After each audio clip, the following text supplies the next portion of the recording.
Helmet ധരിക്കാൻ മടിയുള്ളവരെ കൊടുക്കാൻ തൃശൂരിൽ നിന്ന് പുതിയ സാങ്കേതിക വിദ്യ. ഹെൽമറ്റ് ധരിച്ചില്ലെങ്കിൽ ബൈക്ക് സ്റ്റാർട്ടാകാത്ത സാങ്കേതിക വിദ്യ കണ്ടുപിടിച്ചത് തൃശൂർ തിരുവില്യാമല സ്വദേശി രാജുവാണ്. ബൈക്ക് നിർമ്മാണ കമ്പനികൾ ഓർഡറുമായി യുവാവിനെ സമീപിക്കുന്നു.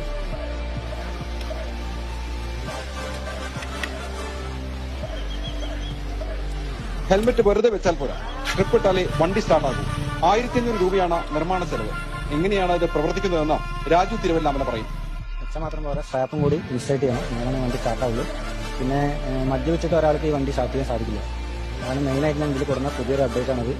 മദ്യപിച്ചിട്ട് ഒരാൾ വണ്ടി സ്റ്റാർട്ടാകാൻ സാധിക്കില്ല. അതാണ് ഈ 3 ഐറ്റംസ് ഇതിൽ കൊണ്ടുവന്നത്. ഹെൽമെറ്റ് വെച്ചാൽ മാത്രം സ്റ്റാർട്ടാവും, അതുപോലെ ഇൻസ്റ്റേറ്റ് സ്ട്രിപ്പും പിന്നെ മദ്യപാനത്തിന്റെ ഇതും അത് മാത്രമേ കൊണ്ടുവന്നുള്ളൂ. ഇലക്ട്രീഷ്യനാണ് രാജു. ഇരുചക്ര വാഹന അപകടങ്ങളിൽ തലയ്ക്ക് പരിക്കേറ്റത് മൂലം മരിക്കുന്നവർ ഒട്ടേറെയാണ്. ഹെൽമറ്റ് ബൈക്കിൽ തൂക്കിയിട്ട് വണ്ടി ഓടിക്കുന്നവരുമുണ്ട്. ക്യാമറയെ പേടിച്ച് ഹെൽമറ്റ് ധരിക്കുന്നവരാണ് മറ്റൊരു കൂട്ടം. ഈ സംവിധാനം വ്യാപകമായാൽ ഹെൽമറ്റ് ഇല്ലെങ്കിൽ പെട്രോൾ കഴിഞ്ഞ വണ്ടി ഉന്നതുപോലെ ബൈക്ക് കൊണ്ടുപോകേണ്ടി വരും. പാറ്റന്റ് എടുക്കാൻ